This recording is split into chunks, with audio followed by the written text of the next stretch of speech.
예수께서 거기서 나가서 두로와 시돈 지방으로 들어가시니 가나안 여자 하나가 그 지경에서 나와서 소리질러 가로되 주 대설스니여 나를 불쌍히 여기소서 내 딸이 흉악히 귀신 들려나이다 하되 예수는 한 말씀도 대답지 아니하시니 제자들이 와서 청하여 말하되 그 여자가 우리 뒤에서 소리를 지르오니 보내소서.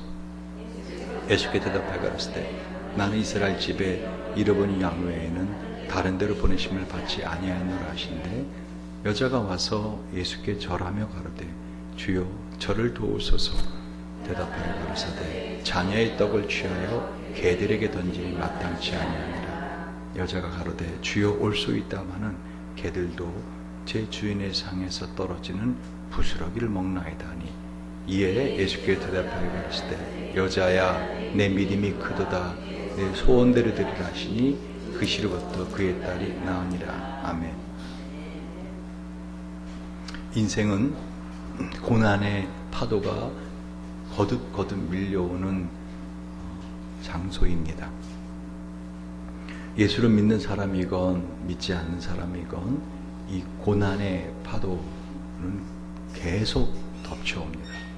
잠시 파도가 물러갈 때가 있지만 그러나 그 고난의 파도는 쉬지 않고 우리가 이 세상을 떠날 때까지 계속 우리를 덮쳐옵니다. 예수 믿는 사람들에게 한 가지 참으로 감사한 것이 있다면 우리에게 기도라고 하는 이 고난의 파도를 오히려 그야말로 엔조이 할 수 있는 그 고난을 통해서 하나님의 놀라운 축복을 받을 수 있는 그런 기도의 서핑 보드가 있다는 차이입니다. 그러니까 예수 믿지 않는 사람들은 인생을 살면서 고난의 파도가 올 때 그냥 그 고난의 파도에 삼켜집니다. 자신이 감당할 만한 파도이면 헤쳐나오지만은 그러나 자신이 감당할 수 없는 파도일 때는 그냥 그 고난의 파도에 묻혀 그야말로 익사합니다. 삶의 모든 것이 공허해지고 삶의 모든 것이 절망스러워집니다. 그래서 심지어 자살을 하기도 합니다. 시편 119편 71절에 보면은 고난당한 것이 내게 유익이라 하고 시편 기자는 말을 합니다. 오늘 아침에 제가 매일 아침에 보는 그 오스왈드 챔버스 목사님의 그 글을 제가 여러분에게 한번 읽어드립니다. 오스왈드 챔버스 목사님은 시편 119편 71절에 고난당한 것이 내게 유익이라 하는 말에 대해서 이렇게 말씀하십니다. 하나님의 자녀들에게 이유 없는 고난은 없다. 그 이유는 그 고난을 통해 최고의 복을 주시기 위함이다. 그래서 고난이 유익이다. 고난을 이기면 반드시 고난당한 부분에서 복을 받는 것은 아니다. 그 대신 더 좋은 종류의 복을 주신다. 그 복은 하나님을 알아가는 복이다. 예수님을 닮아가는 복이다. 남들이 알지 못하는 것들을 깨닫는 복이다. 모든 환경에 초월하는 평강을 누리는 복이며 다른 사람을 주께로 돌아오게 하고 자라나게 하는 신령한 영향력을 끼치는 복이다. 고난의 눈물 가운데 하나님을 사랑하는 그 눈을 보게 된다. 어떤 종류의 고난이든 심지어 죄악의 결과로 오는 고난도 우리에게는 유익이다. 여러분 성경을 가만히 보시면은요, 성경에 있는 모든 사람들은 다 고난의 삶을 산 사람들입니다. 여러분 아브라함부터 성경에 있는 구약과 신약의 모든 사람을 보십시오. 그 성경의 인물 중에서 그냥 잘 먹고 잘 살았다, 천국에 가서도 행복하게 살더라, 그런 사람 한 사람도 없습니다. 어떻게 보면 성경은 그 모든 고난을 어떠한 믿음을 가지고 하나님께 기도로 이겨나가는가, 그리고 결과 그들이 받은 복이 어떠한 것인가를 보여주는 책입니다. 여러분 아브라함도 그야말로 우리에게 믿음의 아버지라고 하는 어마어마한 영광스러운 호칭을 받았지만 그의 인생을 볼 때 아마 우리 중에 그가 당한 고난을 감당할 만한 사람은 많지 않을 것입니다. 그 아브라함이 당한 고난들, 수 없는 억울함이 있었죠. 그죠? 수 없는 억울함이 있습니다. 심지어는 우물을 파는데 그 이스라엘에서는 이와 같이 우물 파는 거 쉽지 않은데도 그와 같이 우물을 빼앗기고 또 우물을 파고, 아브라함뿐만 아니라 아브라함의 자녀들 이삭, 야곱, 요셉 다 고난의 사람들이었습니다. 특별히 요셉 같은 경우는 어떻습니까? 아무런 잘못이 없는데도 감옥에 갇히게 되고 심지어는 노예로 팔리게 되고, 저와 여러분 중에 사람들에게 팔려서 남은 생을 살아간 그런 사람은 아마 없을 겁니다. 참 고난을 당합니다. 제가 탈북자들을 대할 때마다 마음에 늘 이렇게 짠한 부분은, 그 중에 많은 탈북자들이 정말 배가 고파서 먹을 것이 없어서 먹을 것을 찾아서 그와 같이 죽음의 사선을 넘어온 사람들이고, 또는 그 중에 많은 여인들은 팔려서 중국 사람들에게 팔려가지고 이렇게 넘어오게 되는 사람들을 볼 때 참 마음이 짠합니다.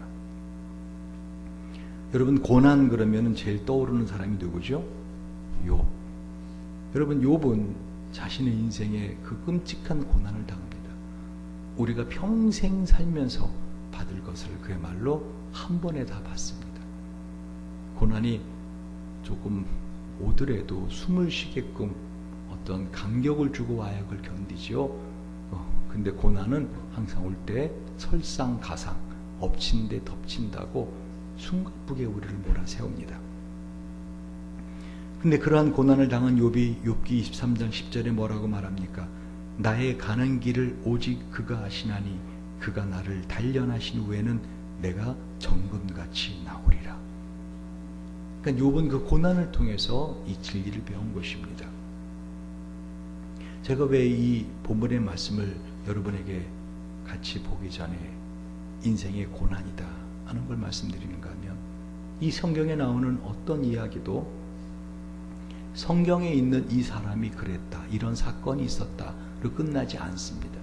이것은 지금 이 시대를 사는 저와 여러분에게 살아계신 하나님이 이 아침에 들려주시는 말씀입니다. 전 특별히 21절에 보면은 예수께서 거기서 나가사 두로와 시돈 지방으로 들어가시니, 22절, 가나안 여자 하나가 그 지경에서 나와서 소리질러 가로되 주 다윗의 자손이여 나를 불쌍히 여기소서 내 딸이 흉악히 귀신 들렸나이다 라고 말합니다. 이 여인은 다른 성경에서는 수로보니게 여인이다 라고 합니다.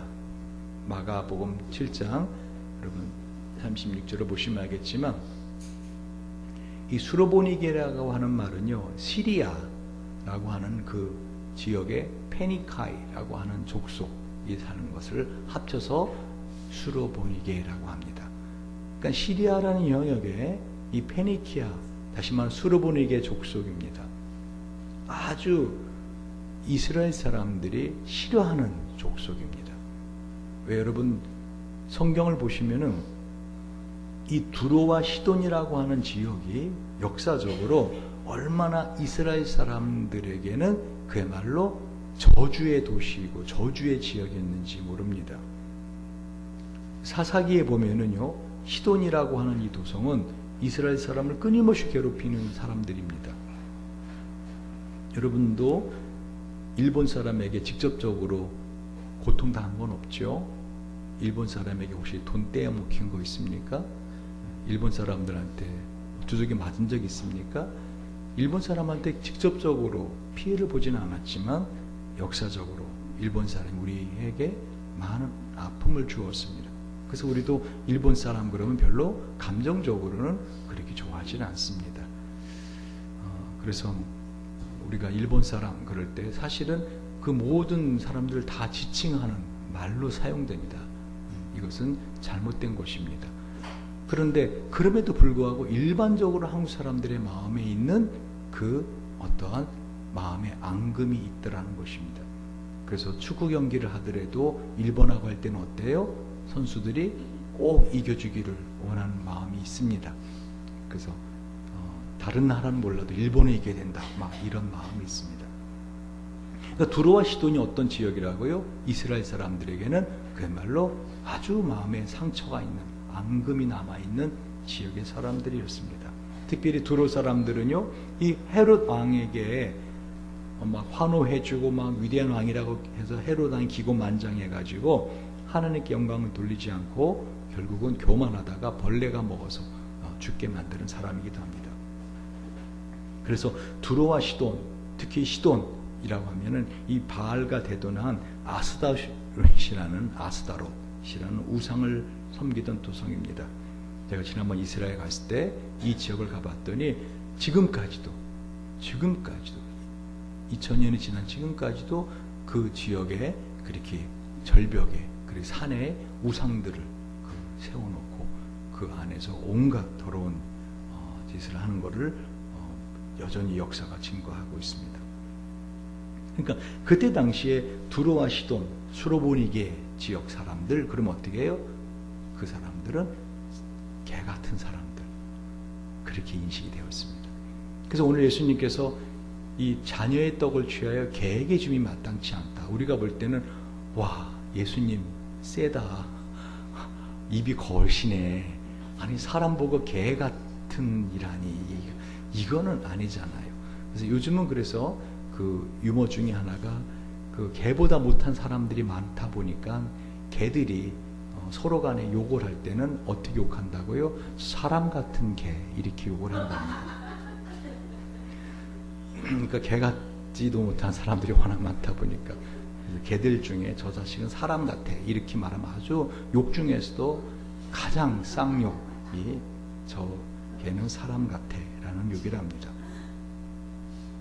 그런데 이 지역에 있던 한 여자가 예수님이 온다는 소리를 듣고 어떻게 해요?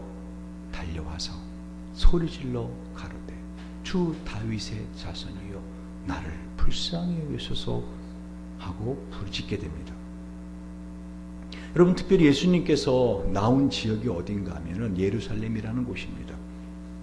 그러니까 예루살렘이라는 그곳은 상징적으로 하나님의 은혜와 사랑으로 하나님의 백성된 도성을 상징합니다. 근데 그 예루살렘에서는 어떤 일이 있었습니까? 예수님에게 손 안 닦고 식사를 한다고 시비를 걸던 바리새인과 서기관들하고 예수님이 언쟁을 하시고 나오는 그런 길이었습니다. 예수님이 손을 안 닦으시고 식사를 하셨을 리가 없죠. 이스라엘 사람들은 손으로 음식을 먹기 때문에 당연히 손을 닦지만은 지금 바리새인과 서기관들이 시비를 걸었던 이 시비는 그렇게 손을 닦는 게 아니라 자기들이 만들어 놓은 규례, 물을 튀겨서 여기서 여기까지 7번을 튀기고 여기서 7번을 튀기고 이런 식으로 손을 닦지 않았다라고 시비를 걸었다는 것입니다. 예수님이 그 앞부분에 뭐라고 말씀하십니까? 마태복음 15장 17절에 자 18절부터 한번 볼까요? 시작. 입에서 나오는 것들은 마음에서 나오나니 이것이야말로 사람을 더럽게 하느니라. 아멘. 그러니까 입으로 들어가는 것이 더러운 게 아니라 너희들 내가 손 안 닦고 음식을 먹었다고 시비를 거는데 입에서 나오는 게 더럽다. 너희 지금 하는 말이 더러운 말이다 라고 하면서 예수님은 그들과 언쟁을 하고 나왔습니다. 저는 사실 오늘 본문을 다시 묵상하면서 사실 오늘 예레미야에 있는 말씀을 전하려고 이렇게 로마서와 연관해서 그 부분을 준비를 했습니다. 근데 자꾸 주의 성령께서 그냥 금요일날 밤에 주셨던 저의 마음, 특히 이번 주 금요일날 은혜의 도가니였습니다. 여러분 나오시는 분들만 아는 이번 주 금요일은 진짜 은혜로운 시간이었습니다. 그런데 그 말씀을 제가 다시 준비하면서 어쩌면 저와 여러분 중에 이 예루살렘에 살고 있다. 나는 지금 예루살렘에서 살고 있는 사람이다. 나는 하나님의 은혜와 사랑을 받고 있는 사람이다. 난 그렇게 살고 있다라고 하기 때문에 정작 예수님을 만나지 못하고 하루하루 살아가진 않는가 하는 생각을 하게 되었다는 겁니다. 근데 예수님은 그 예루살렘이라는 곳을 나오셔서 두로와 시돈, 다시 말하면 저주와 사람들에게 멸시를 받던 그 지역에게로 주님은 들어가시더라는 것입니다. 오늘도 주님은 살아계십니다. 오늘도 주님은 말씀으로 우리와 함께 하시고 우리 이 시간을 지나가십니다. 이 주님을 만나는 사람들이 있는가 하면은 오늘 이 시간 주님을 그냥 스쳐 지나가게 하는 사람들이 있을 수도 있다는 것입니다. 중요한 것은 우리는 지금 어디에 있느냐가 중요하지 않고 예루살렘에 있던 두로와 시돈에 있던 자신의 삶에 있어서 자신이 지금 얼마나 하나님의 도움이 필요한 사람인가, 이 고난을 직시하지 않으면 여전히 그 고난 가운데 우리는 침몰되어 갈 수밖에 없다는 것입니다. 그래서 아까 제가 처음 예배를 드리면서 오늘 하나님께서 꼭 응답해 주시기를 원하시는 두 개의 기도 제목을 마음에 품으시고 잡으시기 바랍니다 했던 것이 그겁니다. 왜 두 개일까요? 그건 여러분 자유입니다. 그러나 저한테는 제가 꼭 기도하고 싶고 하나님 속히 응답받기 원합니다. 적어도 가능한 빨리 as soon as possible the sooner the better 많을수록 좋습니다 하나님 라고 간절히 소원하는 기도 제목이 두 개가 저한테 있습니다. 그래서 그 기도의 제목을 저는 두 개라고 했습니다. 여러분이 예배를 드리는 이 시간에도 용서받고 싶은 죄가 없고 예배를 드리는 이 시간에도 하나님에게 응답받고 싶은 간절한 소원이 없다면 그 사람은 그냥 예루살렘에 살고 있는 사람입니다. 어떻게 보면은 하나님의 은혜와 사랑 안에서 살고 있다라고 착각하고 살고 있는 그 중에 바리새인과 서기관들 같이 하나님의 관심 밖의 사람들, 하나님의 은혜 바깥의 사람들. 그래서 우리는 언제부터인가 기도를 하면서도 기적을 기대하지 않습니다. 우리는 언제부터인가 예배를 드리면서도 하나님의 임재를 믿지 않습니다. 그러므로 예배 시간을 멸시하고 업신여기며 예배 시간에 우리는 하나님께 나아간다라는 코람데오 하나님 존전 의식을 언제부터인가 갖지 않고 살고 있더라는 것입니다. 지금 두로와 시돈 지방에 이 가나안 여자 하나만 아니라 많은 사람들이 분명히 예수님의 이 놀라운 능력을 필요로 하는 사람들이 있었을 것입니다. 그때 당시에는 다 귀신 들렸다고 했습니다. 이제 금요일날 자세히 설명을 했는데요. 예를 들면 예전에 우리나라도 모든 것이 다 이 귀신들이 하는 좋지 않은 일은 귀신들이 하는 일이라고 생각을 했습니다. 그래서 아기가 홍역에 걸려서 막 얼굴이 불긋불긋해지면은 어떤 귀신 들렸다 그래요? 마마 귀신 들렸다 라고 합니다. 그래서 팥죽을 끓여 먹이고 그럽니다.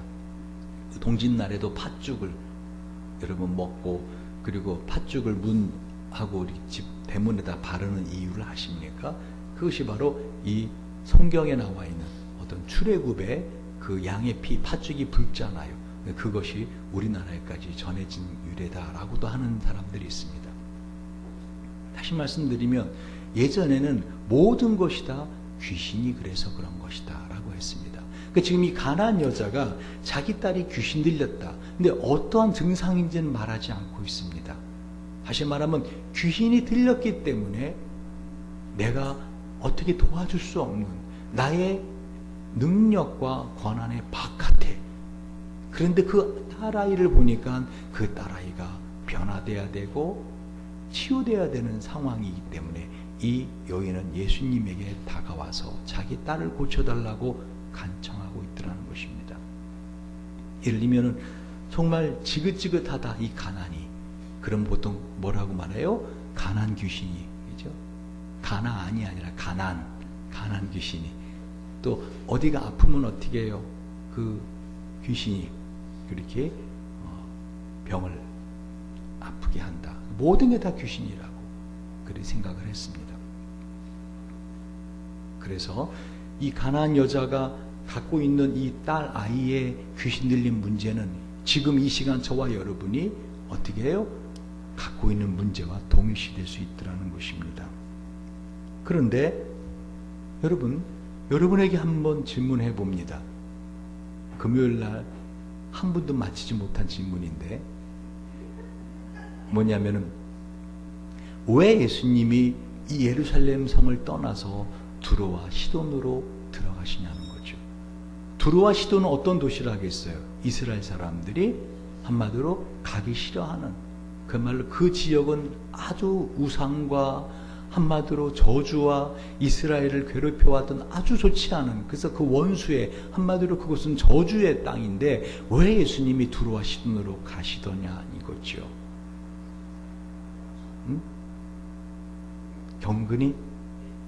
경근이가 만약에 이 문제를 맞히면 나는 기뻐하고 즐거워하리라. 원수를 사랑하니까. 단계를 넘어가는 대답을 한 것 같습니다. 그래서 민교, 혹시 예수님이 왜 예루살렘을 떠나서 두로와 시돈으로 들어가시는지 통과 아시는 분 없습니까? 혜원이?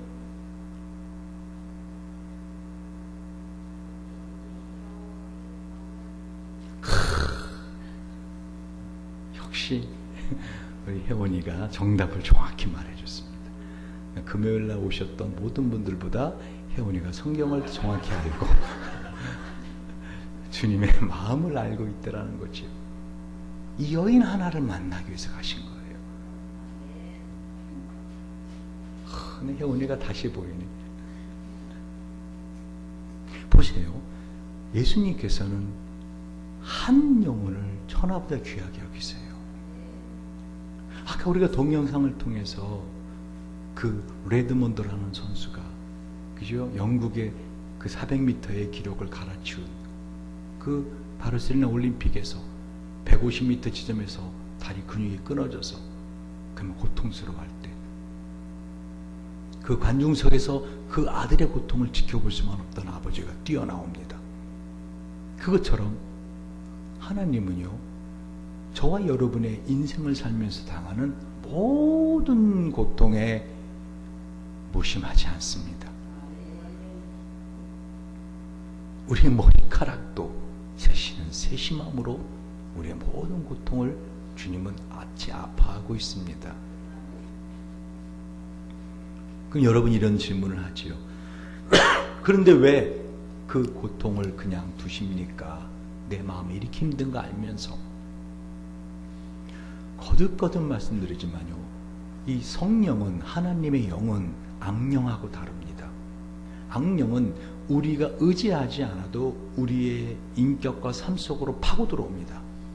근데 성령은 아주 인격적인 분이시라 우리가 그분을 초청해야, 우리가 기도라는 그 레일을 깔아 놓을 때 그 하나님의 축복의 열차는 기도라고 하는 레일이 깔린 곳까지만 와준다는 것입니다. 왜? 우리를 인격적으로 존중하시기에. 그러니까 우리가 이 가나안 여자와 같은 기도를 하지 않고 있더라는 것입니다. 그래서 이 가나안 여자가 경험했던 이 놀라운 기도의 응답을 우리는 경험하지 못하고 지나가고 있더라는 것입니다. 여러분, 이 가나안 여자는 오늘 이름도 나오지 않습니다. 그냥 가나안 여자라고 합니다. 수어로보니게 여인이라고 마가는 그렇게 기록하고 있습니다. 한마디로 이름도 없는 아주 비천한 여인입니다. 그런데 그 여인이 와서 주 다윗의 자손이여 나를 불쌍히 여기소서, 내 딸이 흉악히 귀신 들렸나이다. 특별히 그 지경에서 나와서 소리질러 가로되 할 때 한 번 소리 지른 것이 아니라 미완료 동사로서 계속 소리를 질렀다는 것을 성경은 기록하고 있습니다. 주 다윗의 자손이여 나를 불쌍히 여기소서. 얼마나 소리를 계속 질렀는지. 제자들이 뭐라 그래요? 예수님에게 오더니 우리 뒤에서 소리를 지르니 한마디 하셔서 보내주세요. 시끄러워요 아주. 얼마나 소리 질렀으면 그 많은 군중들의 그 웅성거리는 소리를 압도하는 소리였다는 것입니다. 여러분, 오늘 우리는 이 가나안 여인이 만난 예수님 앞에 예배하고 있습니다. 그리고 분명히 저와 여러분은 이 예수님의 놀라운 능력을 필요로 하는 기도의 제목을 갖고 있을 겁니다. 근데 문제가 뭐냐? 이 여인처럼 간절한 간구를 드릴 만큼 자신의 문제를 문제로 여기지 않고 있더라는 것입니다. 만약에 이 가나안 여인이 자기 딸이 귀신 들린 걸 보고 아이고 뭐 귀신 들린 게 내 딸 하나인가? 그렇잖아요. 뭐 저러면 뭐 지것도 지 운명이지 뭐 하고서 그냥 뒀으면 이렇게 예수님 앞에 놀라운 기도 응답을 받지 않았을 것입니다. 저는 오늘 이 가나안 여인이 응답받은 이 기도의 응답을 통해서 어떻게 하면 우리는 하나님께 응답을 받는 기도를 할 것인가 하는 것을 묵상했다는 것입니다. 그리고 성경이 그것을 우리에게 보여주고 있습니다. 제일 중요한 사실은요, 우리가 하나님을 믿는 것도 중요하지만은요, 하나님 우리를 믿어주는 것이 더 중요합니다. 지금 예수님은 작정하고 오신 겁니다. 지금 예수님은 이 두로와 시돈의 이 가난한 여자 하나를 만나려고 마치 사마리아 도성의 그 뜨거운 낮 12시에 그 우물가로 가시던 예수님, 그 여인 하나를 만나기 위해서 그 여인과의 만남을 회방할 수 있는 제자들을 다 마을로 먹을 걸 사러 보내라고. 아마 제자들 중에 분명히 이런 말 했을 겁니다. 예수님, 우리가 몇백 명도 아니고 고작해 한 20여 명인데 그거 한 두 사람이 가서 더운데 가서 마을에 사고 오면 되지 않아요? 우리는 우물가에서 쉬겠습니다. 분명히 그런 제자가 있었을까 없었을까요? 안 가겠다고 꾸물꾸물 거리던 제자들이 있었을 겁니다. 우리가 다 할 필요가 뭐 있습니까? 12명이. 그 중에 한 두세 명이 가서 우리가 먹을 거, 그죠? 한 20명 정도 먹을 거 사고 오면 되지 않습니까? 그래, 안 그래요? 근데 예수님 뭐라 그래요? 다 가라, 다 가라. 다 보낸 이유가 뭡니까? 이 사마리아 여인과의 대화를 방해받고 싶지 않으셔서. 만약 그 중에 제자 한 명이라도 있었다면은 예수님께서 여인에게 나에게 물 좀 달라 할 때 예수님 왜 그 이방 여자한테 말을 거십니까? 말을 섞지 마세요. 내가 물 떠다 드릴게요. 하고는 아마 우물가로 달려갔을 겁니다. 지금 주님은 한 영혼을 관심 있어 하시는 거 아십니까? 저는 매번 예배를 드릴 때마다 우리가 함께 예배를 드리지만 그러나 주님이 정말 관심 있어 하는 사람 한 사람을 주님은 만나길 원하신다는 것입니다.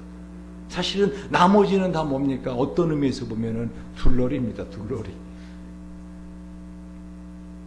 여러분, 그 둘러리가 되지 않고 저는요, 우리 모두가 한 사람도 빠지지 않고 주님을 만나는 예배 시간이 되기를 간절히 소원한다는 것입니다. 그러면 무엇이 예수님을 만나고 무엇이 우리의 마음에 있는 소원의 기도 제목을 들어주는 놀라운 예수님을 만나는 시간이 될 수 있겠는가? 여러분, 예수님 우리를 믿어주셔야 돼요. 지금 이 예수님은 어떻게 이 두로와 시돈 지방으로 오셨을까? 성경에는 기록이 되어 있지 않지만 아마도 이 여인은 수도 없이 하나님께 기도했을 것입니다. 왜? 소문을 들었거든요. 예수라는 분이 있는데 그분이 귀신도 쫓아내더라. 소문을 들었거든요. 모든 소망을 잃고 살던 이 어머니에게 이제 나에게 남은 소망은 예수밖에 없다 라고 하는 간절한 소원을 갖게 되었다는 겁니다.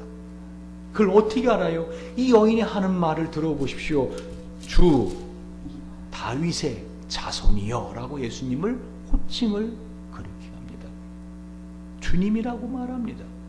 여러분, 그때 당시에 예수님을 이렇게 호칭하는 사람들은 베드로 외에는 없었습니다. 베드로도 한 번, 그죠? 너희들이 나를 누구라고 하느냐 하는데 그때서 주는 살아계신 하나님의 아들입니다. 그때 고백하지 이 아도나이, 주님, 하나님 뜻이에요. 여러분, 다윗의 자손이 누굽니까? 메시아 아닙니까? 그래서 예수님의 제자들 중에는 예수님이 나사렛에서 나왔다니까 콧방귀 끼고 나사렛에서 무슨 선한 것이 나겠느냐. 왜요? 그들이 기다리던 메시아는 바로 다윗의 고향 베들레헴에서 태어나는 것이기 때문에. 근데 지금 이 여인은 이방 여인임에도 불구하고 지금 예수님의 그 한마디로 본체의 본질을 정확히 알고 있더라는 거죠. 왜요?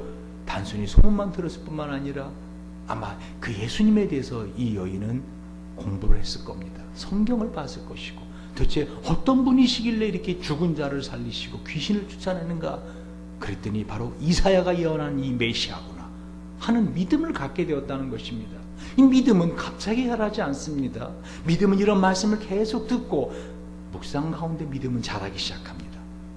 이 여인에게 믿음이 있었다는 겁니다. 그 믿음이 있었기에 하나님 앞에 예수님 좀 한 번만 만나게 해주세요. 여러분, 오늘 이 아침에 저와 여러분의 마음에 이 믿음이 있기를 축원드립니다. 나의 이 문제를 해결해 줄 수 있는 분은 예수님밖에 없습니다. 하나님밖에 없습니다. 그런데 예수님은 그 여인의 그 믿음을 아시기에 처음부터 저거덕 들어주지 않더라는 거죠. 그 믿음을 다지는 단계가 있습니다. 첫 번째 단계는 뭐죠? 침묵입니다. 23절을 보십시오. 시작. 예수는 한 말씀도 대답지 아니하시니, 그렇게 부르짖어 기도하는데, 그렇게 간청하는데, 주 다윗의 자손이여 나를 불쌍히 여기소서, 그렇게 간청하는데 한 말씀도 대답하지 않더라는 거예요. 한마디로 이걸 뭐라 그러죠? 개무시. 그죠? 요즘은 아이들이 뭐 강조할 땐 개자를 붙이더라고요. 거기다 더 강조할 때는 개 대박 무시 막 이렇게 나오더라고요. 한마디로 무시하는 거예요. 기도를 하는데 응답이 없더라는 거죠. 우리는 알고 있어요. 하나님이 워낙 말수가 적으신 분이라는 걸. 그럼에도 불구하고 한마디 말씀이라도 좀 하시지요. 근데 한 말씀도 대답지 아니하시더라고요.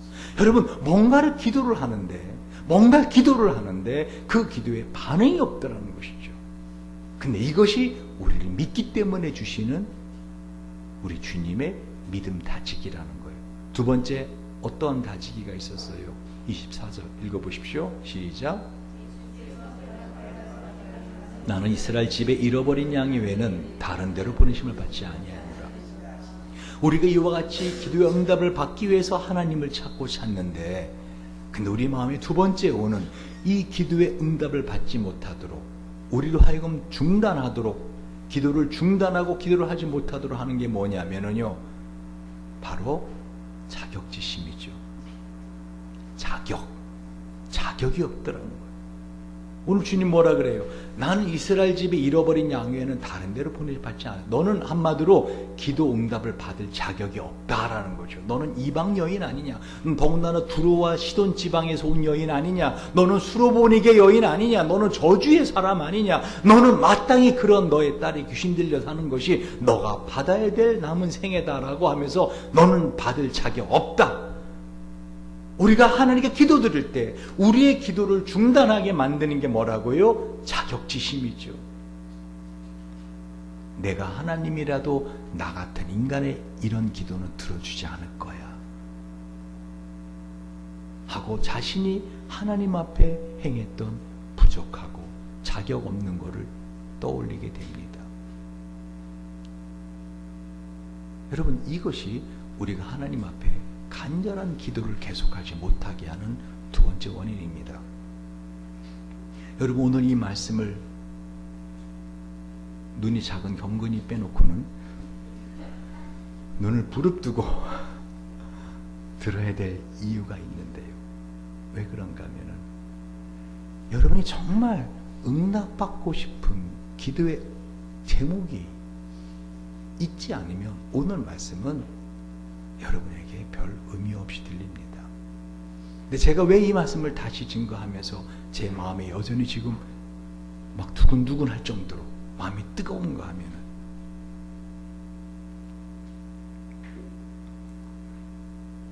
전 정말 응답받고 싶기 때문입니다.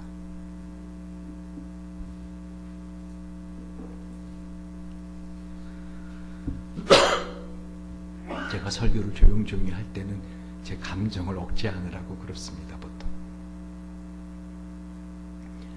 마지막 우리가 기도를 드리는데 우리의 기도를 중단하거나 기도를 하다 시원치 않게 기도의 끝을 마무리하게 되는 때는 뭐죠? 한마디로 자존심이 건드려질 때, 자존심이, 자격지심을 넘어서서 자존심이 건드려지더라는 거죠. 자존심이. 예수님이 26절에 뭐라고 말합니까? 읽어봅시다. 시작. 대답하여 가라사대 자녀의 떡을 취하여 개들에게 던짐이 마땅치 아니하니라. 이 정도의 말을 들으면 여러분 어때요? 문 닫고 나오는 겁니다. 그렇죠? 근데 이 여인은 참 어마어마한 믿음을 가진 여인이었어요. 이 믿음이 뭐죠? 예수님이 나의 딸의 이 문제를 해결해 줄 수 있다라는 확실한 믿음을 가졌기 때문에 놓지 않는 겁니다. 여러분, 물에 빠져보신 분 계십니까? 물에 빠졌는데 이 구명줄을 잡았어요. 지금 자기는 이 거친 물속에서 이 밤바다의 그 시커먼 물속으로 죽을 수밖에 없는 상황인데 그 구명줄을 잡았단 말입니다. 여러분, 이 구명줄을 놓겠습니까? 어떤 상황에 놓지 않습니다. 손이 다 가지고 피가 나오다 꽉 잡습니다. 그래 안 그래요? 손으로 못 잡으면 이빨로라도 그 구명줄을 물고 늘어질 것입니다. 왜요? 그걸 놓치면 나는 죽기 때문에, 나는 끝나기 때문에. 이 여인은 지금 그런 절박한 심정으로 예수님에게 다가오더라는 것입니다. 25절을 보십시오. 여자가 와서 예수께 절하며 가로되 주여 저를 도우소서. 주여 저를 도우소서. Help me, Jesus. 예수여 나를 도우소서. 여기서 역시 미완리 동사를 써요. 한 번 절하는 게 아니라는 거예요. 계속 절을 합니다. 땅에 엎드리며 머리를 땅에 대며 온몸을 땅에 바짝바짝 붙여가며 계속 절을 합니다. 주여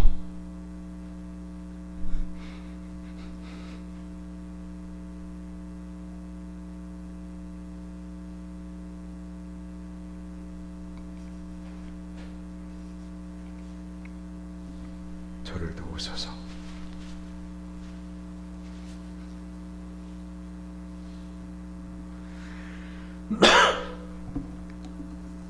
거듭 말씀드립니다. 저는 이 여인을 보면서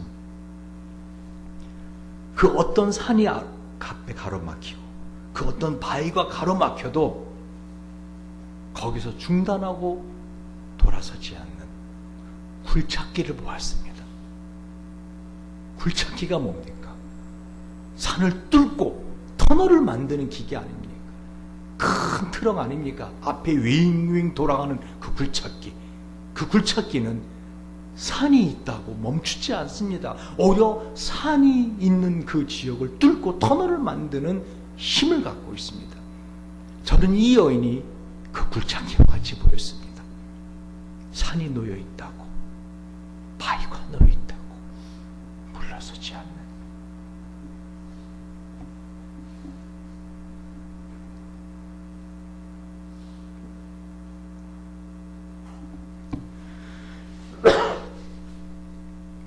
전 사실 이 본문의 말씀을 금요일날 준비하고 나서 집에 와서 잠을 자기 전에 잠깐 들어놓아서 기도를 하는데, 그때 인도의 최연성 기사님 사모님이 그 인도의 감옥에 억울하게 갇혔을 때, 여러분 기억하시죠? 거기에 그 사람을 죽인 죄로 사형수가 될 수밖에 없었던 아들을 대신해서 종신형으로 살고 있던 가난한 한 인도의 나이 많은 분, 그분은 돈이 없어서 변호사를 살 수도 없고 그분은 그 남은 생애를 감옥에서 보낼 수밖에 없는 그 나이 많은 그 인도 여인, 그분이 그 최현성 기사님 사모님을 통해서 복음을 듣게 되었습니다. 그러자 이분이 매일매일 낮이고 밤이고 드리는 기도 뭐였죠? Help me, Jesus. 그냥 그 말만을 계속 반복하더라는 거예요. Help me, Jesus. 예수, 나를 도우소서. 그런데 어떤 일이 벌어졌다겠어요? 그 여인이 이유도 없이 석방이 되었어요. 변호사를 산 것도 아니고. 근데 법정에서 그 여인을 풀어주게 했더라는 것입니다. 하나님 앞에는 미사 여구에 많은 말이 필요 없습니다.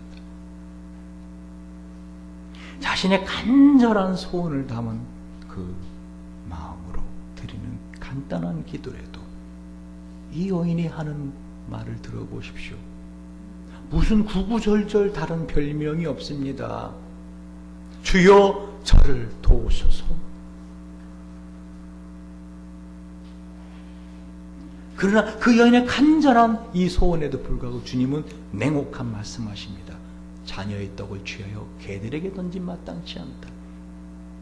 이 여인은 물러서지 않습니다. 27절을 보십시오. 시작. 개들도 제 주인의 상에서 떨어지는 부스러기를 먹나이다. 예. 주님은 이 여인에게 이에 예수께서 대답해 가르칠 때, 여자야, 내 믿음이 크도다. 내 소원대로 되리라. 내 소원대로 되리라. 내 소원대로 되리라. 여러분의 소원이 왜 이루어지지 않는지 아십니까? 이루고 싶은 소원이 없으시지 않습니까? 여러분이 정말 이루고 싶은 소원이 있다면 아마 이 여인의 기도를 우리는 그대로 흉내라도 냈을 것입니다. 여러분, 오늘 이 아침에 저와 여러분의 마음에 이 간절한 소원을 좀 가져보기 바랍니다. 여러분이 정말로 하나님을 향한 사랑이 불일이 일어나기 원한다면 그 소원을 한번 기도해 보시기 바랍니다. 여러분이 정말 자신의 힘으로 아무리 끊으려고 해도 끊을 수 없는 죄가 있다면 하나님, 나 좀 살려주시옵소서. 그 죄에서 나를 구원해 주시옵소서. 여러분의 힘으로 도저히 해결할 수 없는 문제를 만났는데 하나님, 이 문제를 해결해 주셔야 제가 남은 생에 살 수 있습니다 하는 간절한 소원을 가져보라는 것입니다. 저는 마지막으로 이 여인이 이와 같이 굴착기와 같은 믿음을 가지고 예수님에게 다가갈 수 있었던 그 힘이 어디 있었는가? 그것은 그 딸에 대한 애정이었습니다. 사랑의 힘으로 어떻게 할 수 없는 흉악한 귀신 들려서 폐인이 되는, 그리고 어머니의 눈으로 볼 때는 안 봐도 비디오, 그 딸아이의 남은 생애가 어떻게 살 거라는 걸 뻔하게 볼 수 있는 그 딸을 그냥 두고 볼 수 없었던 어머니의 간절한 이 사랑, 그 딸을 향한 애절한 사랑, 그 흉악한 병에 고통당하는 딸을 그냥 두고 볼 수 없었던 그 예수님에게 이 개라고 하는 호칭까지도 받고 그런 수모를 겪음에도 물러설 수 없었던 올소이다 주여. 그러나 개들도 자기 주인의 상에서 떨어지는 부스러기를 먹나이다. 부스러기라도 주세요. 그냥 땅에다 던져주세요. 부스러기라도 주세요. 먹다 남은 부스러기라도 주세요. 왜요? 그것은 자기 자신을 위한 것이 아니었습니다. 그것은 사랑하는 딸을 위한 것이었습니다. 저와 여러분이 정말 간절한 소원으로 기도하지 않는 이유가 무엇입니까? 그것은 첫 번째로 자기 자신이 얼마나 그 기도가 필요한 처참한 상황이라는 걸 깨닫지 못하고 있더라는 것이죠. 마치 예루살렘 성에서 이 정도의 사랑 은혜를 받고 있는 살면 되지 않아? 라고 하면서 주님의 은혜를 갈구하지 않는 삶을 살고 있지는 않느냐는 것이죠. 또 한 가지는 내가 정말 나 자신을 위해서는 아니더라도 나의 사랑하는 사람을 위해서 기도한다고 할 때 그 사람을 사랑하는 사랑이 내 안에 없더라는 것이죠. 간절한 사랑, 그것이 이런 굴착기 같은 믿음을 갖게 하더라는 것이죠. 성경에서 예수님에게 이런 칭찬을 받은 사람은 많지 않습니다. 그 로마의 백부장 외에는 내 믿음이 크도다. 거듭 말씀드리지만은요, 믿음에는 크기가 있습니다. 겨자씨만한 믿음이 있다, 주님. 큰 믿음이 있더라는 것이죠. 저는 이 아침에 저와 여러분이 이제까지 가지지 못했던 큰 믿음을 좀 가져보기를 주님 이름으로 축원드립니다. 제가 설교를 하면서 축원한다는 말을 자주 안 씁니다. 그러나 정말 오늘 이 아침엔 저 여러분을 축복하기 원합니다. 마지막 한 예화만 들고 말씀을 맺겠습니다. 100% 응답받는 기도라는 책이 있습니다. 최근에 나왔어요. 몇 달 전에. 100% 응답받는 기도. 이야, 100% 응답받는 기도. 누가 쓴지 아십니까? 우리들 교회 김양재 목사님이 쓰셨어요. 근데 이 책을 여러분 사서 첫 책면 열심히 알겠지만 지금 김양재 목사님 이 책을 쓸 때 출판하기 전에 유방암에 걸리셨어요. 그 출판사가 목사님 이 책 제목이 100% 응답받는 기도인데 목사님도 유방암 혹시 항암 치료하시고 좀 낫고 그런 다음에 이 책을 출판하면 어떨까요? 근데 김 목사님 그냥 출판해달라고 해서 출판이 됐습니다. 이 의사들이 김현재 목사님의 이 암의 종류를 한마디로 말하면 아주 악질의 암이라 그랬어요. 보통 암이 아니라 아주 악질의 암이고, 더군다나 김현재 목사님이 이 유방암을 수술하기 위해서 열었는데 그 폐가 그냥 수술할 수 없는 그 폐가 아주 좋지 않은 것들이 많았어요. 이 걷어내는 수술이 더 어려웠다. 그러면서 김현재 목사님이 나는 어쩌면 올해를 못 넘길 수도 있습니다 라고 하는, 그런데 왜 이런 책을 냈냐는 거죠. 이 책에 서문에 이런 말이 있습니다. 저는 지금까지 목회를 하면서 이렇다 할 특별한 프로그램 없이 말씀 묵상과 가정 중수의 사명을 이루기 위해 달려왔습니다. 그러나 이 사명을 감당하는 데 가장 큰 힘이 된 것은 바로 기도입니다. 말씀과 기도가 함께 갈 때 성령의 능력이 힘있게 나타나기 때문입니다. 말씀을 묵상하고 하나님의 말씀에 귀 기울이며 기도했을 때 수많은 사람이 살아나고 불가능해 보이던 기도 제목들이 곳곳에서 응답되는 역사가 일어났습니다. 여러분이 우리들 교회 잘 아시죠? 큐티를 엄청나게 강조하는 교회입니다. 큐티와 기도, 그거 외에는 다른 프로그램 일체는 없을 정도로 그것만을 강조하는 교회입니다. 우리들 교회를 개척하고 어느덧 14년이 지났습니다. 그동안 설교하면서 기도에 대해 나눴던 말씀들과 우리들 교회 중보기도학교 교재 내용을 토대로 이 책을 엮어보았습니다. 근데 이 책을 쓰기 시작할 무렵 가슴에 암이 발견되었습니다. 치료를 온전히 끝난 후 책을 써도 되지 않느냐는 주위의 권고도 있었지만 왜 이런 고난의 때, 왜 환자의 때 하나님은 하필이면 기도와 관련한 책을 쓰게 하셨을까 묵상하지 않을 수 없었습니다. 그리고 그런 과정에서 평생 드려온 저희 기도가 과연 주님이 가르치신 대로였는지, 하나님이 기쁘시게 받으시는 기도였는지 돌아보게 되었습니다. 이 책을 쓰게 하신 하나님 뜻이 여기에 있는 것인지도 모르겠습니다. 여러분은 하나님께 무엇을 구하고 있습니까? 여러분, 저는 이 책을 아직 사보지 않았어요. 이 제가 책을 서핑하다가 이 프롤로그만 보고 소개해드리는데 이번 주에 사서 볼 생각입니다. 여러분 한번 이 책을 사보시기 바랍니다. 중요한 사실은 뭐죠?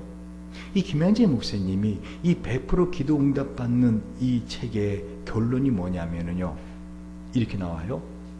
기도란 무조건 나의 원함을 채워달라고 하나님께 아뢰는 것이 아닙니다. 하나님이 먼저 내게 말씀하시면 그 말씀에 답하는 것이 기도입니다. 그러니까 오늘 이 아침에 여러분에게 말씀하지 않습니까? 기도하라고. 거기에 답을 하는 게 기도라는 것이죠. 제대로 된 기도를 하려면 하나님의 뜻과 생각이 무엇인지 알아야 됩니다. 그래야 하나님이 원하시는 기도할 수 있습니다. 내 강구대로 상황이 나아지거나 무언가 이루어지지 않아도 잘 들으세요. 하나님의 뜻을 깨닫게 된다면 그것이 곧 기도응답입니다. 그러니까 100% 기도응답을 받을 수 있다는 거예요. 여러분이 기도를 할 때 하나님의 뜻을 깨닫게 되더라는 것이죠. 할렐루야. 우리 한번 이 시간 같이 한번 기도하기 원하는데요, 여러분 자신의 마음속에 하나님 정말 하나님의 뜻을 알기 원합니다. 그런 하나님의 뜻을 알기 전에는 하나님, 저는 이것이 저의 간절한 뜻입니다. 이 가나안 여인처럼 이 시간 하나님께서 응답해 주시기를 원하시는 기도가 있습니다. 우리 한번 이 시간 같이 한번 기도할 때, 무엇보다 여러분의 마음에 간절한 소원할 때 첫 번째 우리가 같이 기도할 제목이 있습니다. 저와 여러분 안에 정말 하나님을 사랑하는 사랑이 불도 일어나게 해달라고, 성령 충만하게 해달라고 우리가 그 기도를 하고, 계속해서 여러분의 마음에 하나님의 뜻을 알기 원합니다. 그러나 하나님의 뜻을 알기 전에 나의 간절한 뜻이 있는데, 나의 간절한 소원이 있는데 이건 불가능할 것 같고, 어떻게 보면은 이 가나안 여인의 딸처럼 사람의 힘으로는 불가능하고 현재 상황으로는 불가능한데, 그러나 하나님이 들어주셔서 하나님이 응답하시면 이것도 이루어질 거라 믿습니다 하는 간절한 기도의 제목을 가지고 우리 한번 이 시간 주님께 기도할 때, 우리 한번 이 시간에 주여하고 성령 충만을 위해서 주여하고 하나님 앞에 간절한 기도 같이 한번 기도드리겠습니다. 주여!